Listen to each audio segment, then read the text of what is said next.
Hello, last of Mice and Men chapter or section for the week. Do not forget to turn in your vocabulary, take your vocabulary quiz. That also needs to be done this week. So, of Mice and Men, today's lesson, we are on day 6, is readers are careful to notice how characters gain power or authority over others and how they use that authority as it gives important insight into who they are. So, in general, you want to think about the ways people get power in the world. How do they get that power? Do they get that power because they have money? Do they get that power because they're well respected? Do they get that power because they're feared? Do they get that power because of the way they look? Do they get that power because of their job? What is it that gives people power? So we're going to look at 3 different characters in our novel that have power in some way, shape, or form, and we're going to think about how it is that they get that power. So we're starting on page 30. Remember, you can follow along with me. I did send the chapters to you on Canvas. So here we go, very top of page 30. The sound of the approaching grain teams was louder, thud of big hooves on hard ground, drag of brakes, and the jingle of trace chains. Men were calling back and forth from the teams. George, sitting on the bunk beside Lenny, frowned as he thought. Lenny asked timidly, "You ain't mad, George?" "I ain't mad at you. I'm mad at this here Curly bastard. I hoped we was going to get a little stake together. Maybe $100. His tone grew decisive. "You keep away from Curly, Lenny." "Sure I will, George. I won't say a word."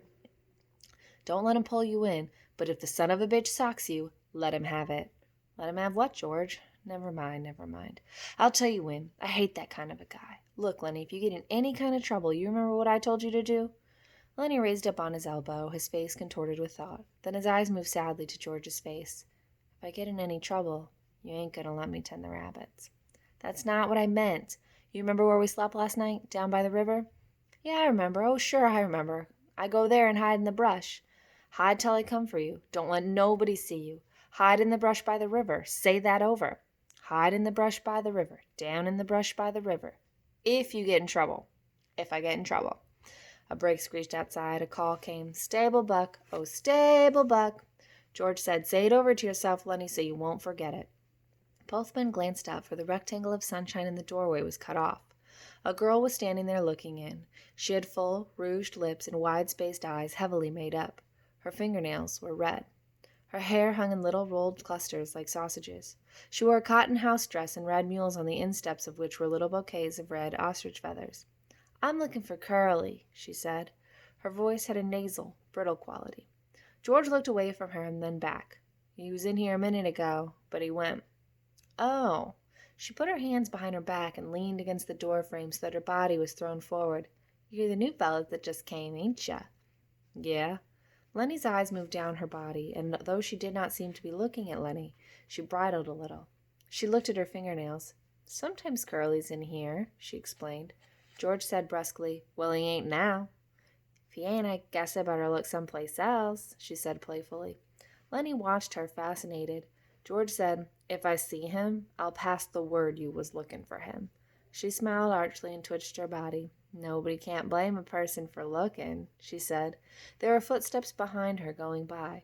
She turned her head. "Hi, Slim," she said. Slim's voice came through the door. "Hi, good looking." "I'm trying to find Curly, Slim." "Well, you ain't trying very hard. I seen him going in your house." She was suddenly apprehensive. "Bye, boys," she called into the bunkhouse, and she hurried away. George looked around at Lenny. "Jesus, what a tramp," he said. "So that's what Curly picks for a wife." "She's purty," said Lenny defensively. "Yeah, and she's sure hiding it. Curly got his work ahead of him. Bet she'd clear out for $20. Lenny still stared at the doorway where she had been. Gosh, she was purty. He smiled admiringly. George looked quickly down at him, and then he took him by an ear and shook him. "Listen to me, you crazy bastard," he said fiercely. "Don't you even take a look at that bitch. I don't care what she says and what she does. I seen him poison before, but I never seen no piece of jailbait worse than her. You leave her be." Lenny tried to disengage his ear. "I never done nothing, George." "No, you never. But when she was standing in the doorway showing her legs, you wasn't looking the other way, neither." "I never meant no harm, George. Honest, I never." "Well, you keep away from her, 'cause she's a rat trap if I ever seen one. You let Curly take the rap. He let himself in for it. Glove full of Vaseline," George said disgustedly. "And I bet he's eating raw eggs and right into the patent medicine houses." Lenny cried out suddenly. I don't like this place, George. This ain't no good place. I want to get out of here. We gotta keep it till we get a steak. We can't help it, Lenny. We'll get out just as soon as we can. I don't like it no better than you do. He went back to the table and set out a new solitaire hand. No, I don't like it, he said. For 2 bits, I'd shove out of here. If we can get just a few dollars in the poke, we'll shove off and go up the American River and pan gold. We can make maybe a couple of dollars a day there, and we might hit a pocket. Lenny leaned eagerly toward him. Let's go, George. Let's get out of here. It's mean here. We gotta stay, George said shortly. Shut up now. The guys will be coming in. From the washroom nearby came the sound of running water and rattling basins. George studied the cards. Maybe we ought to wash up, he said. We ain't done nothing to get dirty. Okay, so we met a new character, Curly's wife. We are not given her name. She's just known as Curly's wife. And she holds some power on this ranch. So I pulled the quote, she put her hands behind her back and leaned against the doorframe so that her body was thrown forward. She is the only female on this ranch. All the people who work there are men, and then she has her husband and her father-in-law. So in this case, the way she gains power is she uses her attractiveness. So she's attractive, and she uses that to attempt to gain authority over others, to kind of get her way, kind of flirt her way into whatever it is that she wants. So that's what you will write, something similar to that in the box next to that quote. Okay, continuing on page 53, about halfway down. A tall man stood in the doorway. He held a crushed Stetson hat under his arm while he combed his long, black, damp hair straight back. Like the others, he wore blue jeans and a short denim jacket. When he had finished combing his hair, he moved into the room, and he moved with a majesty only achieved by royalty and master craftsmen. He was a jerk-line skinner, the prince of the ranch, capable of driving 10, 16, even 20 mules with a single line to the leaders. He was capable of killing a fly on the wheelchair's butt with a bullwhip without even touching the mule. There was a gravity in his manner and a quiet so profound that all talk stopped when he spoke. His authority was so great that his word was taken on any subject, be it politics or love. This was Slim, the jerk-line skinner. His hatchet face was ageless. He might have been 35 or 50. His ear heard more than was said to him, and his slow speech had overtones not of thought, but of understanding beyond thought. His hands, large and lean, were as delicate in their action as those of a temple dancer. He smoothed out his crushed hat, creased it in the middle, and put it on. He looked kindly at the two in the bunkhouse. It's brighter than a bitch outside, said gently. Can't hardly see nothing in here. You the new guys? Just come, said George. Gonna buck barley? That's what the boss says. Slim sat down on a box across the table from George. He studied the solitaire hand that was upside down to him. Hope you get on my team, he said. His voice was very gentle. I got a pair of punks on my team that don't know a barley bag from a blue ball. You guys ever bucked any barley? Hell yes, said George. I ain't nothing to scream about, but that big bastard there can put up more grain alone than most pears can. Lenny, who'd been following the conversation back and forth with his eyes, smiled complacently at the compliment. Slim looked approvingly at George for having given the compliment. He leaned over the table and snapped the corner of a loose card. You guys travel around together? His tone was friendly. It invited confidence without demanding it. Sure, said George. We kind of look after each other. He indicated Lenny with his thumb. He ain't bright. Hell of a good worker, though. Hell of a nice fellow, but he ain't bright. I've known him for a long time. Slim looked through George and beyond him. Ain't many guys travel around together, he mused. I don't know why. Maybe everybody in the whole damn world is scared of each other. It's a lot nicer to go around with a guy you know, said George. A powerful, big-stomached man came into the bunkhouse, his head still dripping water from the scrubbing and dousing. Hi, Slim, he said, and then stopped and stared at George and Lenny. These guys just come, said Slim, by way of introduction. Glad to meet you, the big man said. My name's Carlson. I'm George Milton. This here's Lenny Small. Glad to meet you, Carlson said again. He ain't very small. He chuckled softly at his joke. Ain't small at all, he repeated. Meant to ask you, Slim, how's your bitch? I seen she wasn't under your wagon this morning.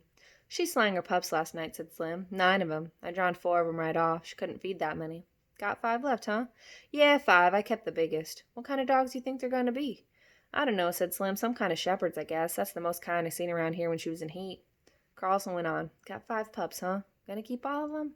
I don't know. Had to keep 'em a while so they can drink Lulu's milk. Carlson said thoughtfully, Well, look-a-here, Slim. I've been thinking. That dog of Candy's is so goddamn old he can't hardly walk. Stinks like hell, too. Every time he comes into the bunkhouse, I can smell him for 2-3 days. Why don't you get Candy to shoot his old dog and give him one of the pups to raise up? I can smell that dog a mile away. Got no teeth, damn near blind, can't eat. Candy feeds him milk. He ain't chewing nothing else. Okay, so we just actually met two more people. We met Slim and we met Carlson. Carlson is another worker on the ranch, and he's talking about the fact there's puppies on the ranch. Candy has this old dog. Maybe they need to give Candy a puppy, and he needs to get rid of that old dog. But Slim is another important character, and he leads a team out in the field. So he's not the boss, but he's kind of a boss around there, and so he has some power. So the quote that I pulled: "He looked kindly at the two in the bunkhouse. His voice was very gentle." Based on the little bit of description we get in his conversation with George, we can see that Slim treats people decently and fairly. People go to him for advice. He doesn't talk down to the men in any way. So his power that he has gained is through respecting others. And since he has respected them, they in turn have given him respect. So a different way of gaining power than the way Curly's wife is. Okay, almost done with this chapter. Page 36. George had been staring intently at Slim. Suddenly a triangle began to ring outside, slowly at first, and then faster and faster, until the beat of it disappeared into one ringing sound. It stopped as suddenly as it had started. "There she goes," said Carlson. Outside there was a burst of voices as a group of men went by. Slim stood up slowly and with dignity. "You guys better come on while there's still something to eat. Won't be nothing left in a couple of minutes." Carlson stepped back to let Slim precede him, and then the two of them went out the door. Lenny was watching George excitedly. George rumpled his cards into a messy pile. "Yeah," George said. "I heard him, Lenny. I'll ask him." "A brown and white one," Lenny cried excitedly. "Come on, let's get dinner. I don't know whether he got a brown and white one." Lenny didn't move from his bunk. "You ask him right away, George, so he won't kill no more of 'em." "Sure, come on now. Get up on your feet." Lenny rolled off his bunk and stood up, and the two of them started for the door. Just as they reached it, Curly bounced in. "You seen a girl around here?" he demanded angrily. George said coldly, "About half an hour ago, maybe." "What the hell was she doing?" George stood still, watching the angry little man. He said insultingly, "She said she was looking for you." Curly seemed really to see George for the first time. His eyes flashed over George, took in his height, measured his reach, looked at his trim middle. "Well, which way'd she go?" he demanded at last. "I don't know," said George. "I didn't watch her go." Curly scowled at him and turning, hurried out the door. George said, Lenny, I'm scared I'm going to tangle with that bastard myself. I hate his guts. Jesus Christ. Come on, there won't be a damn thing left to eat." They went out the door. The sunshine lay in the thin line under the window. From a distance there could be heard a rattle of dishes. After a moment the ancient dog walked lamely in through the open door. He gazed about with mild, half-blind eyes. He sniffed and then lay down and put his head between his paws. Curly popped into the doorway again and stood looking into the room. The dog raised his head, but when Curly jerked out, the grizzled head sank to the floor again. We got another look at Curly. He has power on the ranch. We know that. I pulled a quote here. "You seen a girl around here?" he demanded angrily. And that's Curly speaking. And we can tell, even in just the very little bit of time that George has met Curly, that George does not respect Curly. And the way that Candy talked about Curly implies that Candy doesn't respect Curly either. So how is it that Curly gains his power? That's fear. He's the boss's son. So if they talk back to him, they could lose their job. Okay, so we had three characters and three different ways that they're gaining power. Curly's wife using her looks, Slim, kindness, and Curly through fear. So now you're going to read for about 15 minutes your book or the copy of Unwind that I've been posting for you. You want to look for the way people are holding power in the book. There is somebody in your book that has some sort of power, and I want you to pull something that relates to that. Now, if you can't fill every box with an instance of power, remember you can just pull an important quote and say why it is that you think it's important. One last thing for the week, do not forget, take your vocab quiz, get your vocab packet done. Next week, we will continue on with Of Mice and Men.